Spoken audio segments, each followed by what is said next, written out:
मुझे याद आता है कि जब मैं कॉलेज डेज में था तो यूं ही मेरे साथी किसी एक का नाम लेके मुझे छेड़ दिया करते थे।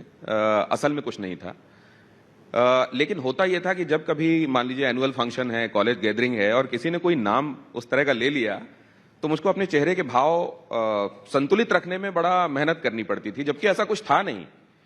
तो अभी एक नाम जो मैंने लिया, आपसे एक सवाल भी पूछा और उस समय मैं आपके चेहरे के भाव भी पढ़ रहा था। मैं ये भी जानता हूं कि ऐसा कुछ नहीं है, और लेकिन बाबा बागेश्वर का जब नाम आता है तो आप एकदम सहज महसूस करती हैं या थोड़ा आप भी मेरे जैसा हो जाती हैं?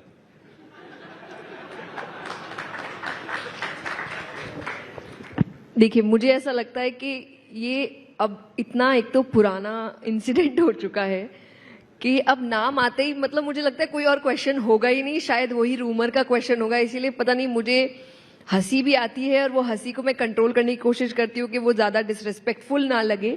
बट मुझे ऐसा लगता है कि आपको वो फील तब होगा जब मैं उनसे आज तक मिली नहीं हूँ। द ट्रूथ इज, मैं आज तक मेरा और उनका आमना सामना नहीं। वो तो ईश्वर से भी आप आज तक सीधे नहीं मिली होंगी।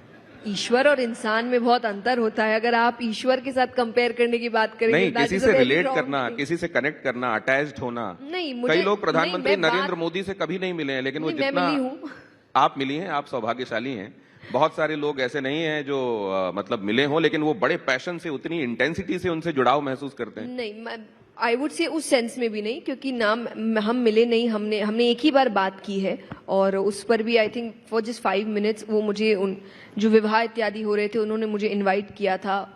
दुर्भाग्य से मेरा कुछ काम था और मैं नहीं जा पाई थी वहां पर मुझे ऐसा लगता है कि ये टॉपिक या ये बात उनके लिए भी बहुत अजीब थी और उनसे भी कई इंटरव्यूज में बार बार पूछा गया था। मेरे लिए मुझे लगता है एक्स्ट्रा अजीब थी। I don't know, being a girl शायद इस माइंडसेट से आपको पाला जाता है कि ऐसा नहीं, आपके लिए बातें होनी चाहिए। तो ये बड़ा ही एक कहते हैं ना कि आपके लिए बड़ा वियर्ड सा टॉपिक हो चुका है कि अब कुछ अच्छी बात भी होगी तो आपको ऐसा लगता है कि अरे ना ही हो तो अच्छा नहीं। वैसे एक बात जया जी, आप तो बचपन से सार्वजनिक जीवन में आ गई, तो आप ये भी जानती होंगी कि सार्वजनिक जीवन में आने के अपने उसके हाईज हैं और अपने उसके लोज हैं। आप एक आम बच्चे की तरह, मुझको नहीं लगता कि बचपन में भी आप जाके उस तरह से चॉकलेट खरीद पाती होंगी, आइसक्रीम खा पाती होंगी। मैं अभी भी खाती हूँ, मुझे कोई दिक्कत नहीं है। मैं अभी भी अगर कोलकाता में हूँ तो आई प्रेफर कि मैं रोड पे ठेले के पास जाके पुचका खाऊं, और अगर कोई फोटो ले भी रहा है तो मैं कह देती हूँ 5 मिनट रुको, मैं खा लूँ, उसके बाद मैं आपके साथ पिक्चर ले लूंगी। पर मुझे अब खाने, तो मुझे ऐसा लगता है कुछ चीजें मुझे नहीं इग्नोर करनी, या नहीं ऐसा है कि मैं जी नहीं पाई। मेरी पसंदीदा चीजें हैं, मैं उसे जीती हूँ। जो नहीं कर सकती, बहुत ज्यादा आपको भीड़ लगे और मुझे इतनी जरूरी भी नहीं लग रही, मैं नहीं करती। पर जैसे आपने उस टॉपिक से रिलेट करते हुए कहा, see I am okay with the highs and lows, but I am not okay जो चीज में एकदम ही सच्चाई नहीं है। एक होता है कि आप किसी से मिले, आप किसी फ्रेम में आए और किसी और को ऐसा लगा कि अच्छा हाँ ऐसा कुछ है, आपको देखा ही नहीं गया आज तक कभी साथ में। ऐसा तो नहीं है कि लोग अपने मन में कोई एक जोड़ी बना लेते हैं, अपने परसेप्शन में एक जोड़ी उनको अच्छी लगती है, और वो इतना बड़ा कर दिया। मुझे तकलीफ उस बात से है।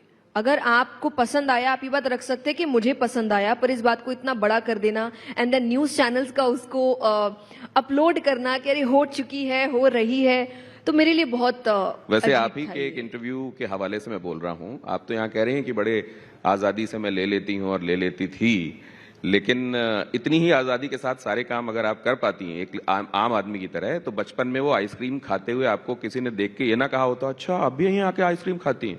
नहीं, अब मुझे कहा है, मैंने हैदराबाद कथा करी और मैं वहां के सबसे बड़े आई थिंक आइसक्रीम पार्लर में गई और मैं आइसक्रीम खा रही हूँ। मुझे नहीं लगता आइसक्रीम खाना पाप होता है या कोई बहुत गलत बात है। एक बात बताइए, कितने लोगों का क्रिश्चियन डियोर का बैग, उसकी फोटो खींच के उनसे पूछा जाता है ये बताइए कि आपने ये बैग क्यों रखा? कितने लोगों का खींचे, बताइए। अरे आप बताइए, आपके पास, मैं वो ही पूछ रही हूँ, कितनों के पास बैग है और कितनों के पास बहुत कुछ है हमारी ही फील्ड से, ये मेरे से ही क्यों पूछा जा रहा है? और जबकि मैंने, तो फिर आप मानती है ना कि आपका जीवन एकदम बाकियों की तरह, जैसे बाकी जी लेते हैं, जब आप सार्वजनिक जीवन में और वो आप सेलिब्रिटी स्टेटस आप अटेन कर लेते हैं, तो बिल्कुल उस तरह से नहीं जी पाते आप जैसा एक सामान्य आदमी जी पाता है। But I am okay with it. मुझे जो मिला है वो बहुतों को नहीं मिला है। तो आप टेंशन में आई थी जब ये बैग कंट्रोवर्सी हुई, आपकी फोटो आई और देखो इतना महंगा बैग, 2 लाख का बैग? नहीं, इस वजह से तो बिल्कुल नहीं, मुझे तो नहीं। I will by another bag, I don't care. उस चीज का तो मुझे कोई टेंशन नहीं है। देखिए क्यों, क्योंकि मैंने हमेशा कहा, आई एम वेरी ऑनेस्ट। मैं 15 साल पहले भी अगर आप 20 साल, मुझे काम करते हुए 23 साल हो चुके हैं, एंड आई थिंक 10-15 साल पहले मैंने अपना शायद पहला इंटरव्यू दिया होगा और मैंने उस इंटरव्यू में भी ओपनली कहा है कि मैं एक नॉर्मल लड़की हूं, मैं साधु संत साध्वी नहीं हूं। हाँ, मुझे अध्यात्म, मुझे भगवान की कथाएं अच्छी लगती है, मुझे पढ़ना अच्छा लगता है, मुझे भजन गाना अच्छा लगता है और मैं ये काम कर रही हूँ। तो आप जब भगवान, क्योंकि यहाँ पर अपने देश में अगर आप भक्ति में हैं और सार्वजनिक रूप से आप जाने जाते हैं कि आप भगवत निष्ठ हैं, भगवत परायण हैं, भक्ति में लीन हैं, तो आपसे एक खास तरीके के त्याग और अलग जीवन की उम्मीद लोग करने लगते हैं। हो सकता है आपने जो सॉलिटेयर अभी पहना हुआ है उसकी फोटो भी कल आ जाए, तो आई डोंट नो। तो ये इसको आप ठीक मानती हैं? एक भक्ति में रहने वाले, भक्ति के क्षेत्र में, आध्यात्मिकता में रहने वाले व्यक्ति को क्या खास तरीके के संयम और त्याग के साथ रहना और दिखना आवश्यक है, या आप समझती हैं कि पूरी तरह से सांसारिक रह के वो आध्यात्मिक रह सकता है? और इसमें जो लोग सवाल उठाते हैं वो असल में वो उनकी सोच ठीक नहीं।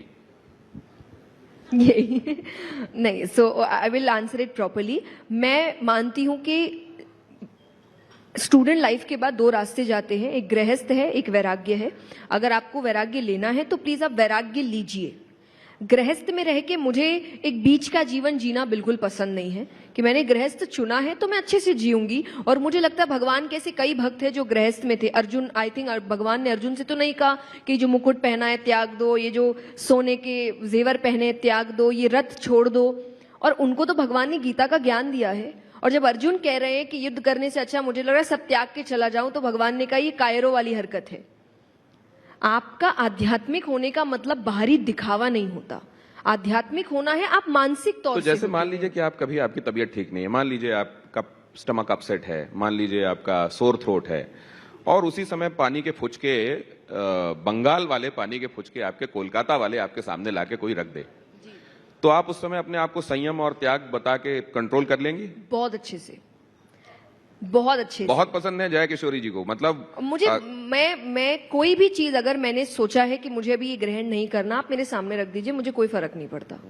तो मैंने इसीलिए कहा सी मुझे किसी को प्रूव करने की जरूरत नहीं है। तो आप कह रही हैं कि सांसारिकता में रह के कमल जैसे पानी में रहता है, लेकिन उसकी एंड बूंदें, नोइंगली कि ये सब टेम्पररी है। आप, मुझे पता है, आज मुझे पता है कि मेरा काम, मेरा फेम, मेरे पास जो चीजें हैं ये सब टेम्पररी है, ये मुझे पता है। पर ये मैं मानसिक तौर से ये याद रखती हूँ। पर उस चक्कर में मैं जब तक वो मेरे पास है उसे एंजॉय ना करूँ, ये तो मेरी मूर्खता है ना, क्यों ना करूं। और मैं अपने मेहनत से कर रही हूं, मैं गवर्नमेंट को बता रही हूं मैं कितना कमा रही हूं, मैं अपने टैक्सेस भर रही हूं, तो कोई थर्ड पर्सन फिर क्यों ही मुझसे पूछे। हाँ, अगर मैंने आपसे ये कहा है कि मैं वैरागी हूं, मैं ये सब नहीं करना आपको चाहिए। पता है जब नोटबंदी हुई थी तो बहुत सारे लोग किस बात पे खुश थे? ले बेटा आज लाइन पे लगे हो ना, ये इतना कमाए हो तो आज बदलवा रहे हो ना। यहाँ तो उस मेंटेलिटी का भी ख्याल रखना पड़ता है ना। तो जया किशोरी जी, जिनकी कई लोग फीस के बारे में बात करते हैं कि अगर आपको उनको कथा में बुलाना है तो भाई साहब मुझे नहीं मालूम, एज दिस से कि 10-12 लाख तैयार रखिएगा, पता नहीं ये कम है कि ज्यादा, मैं नहीं जानता।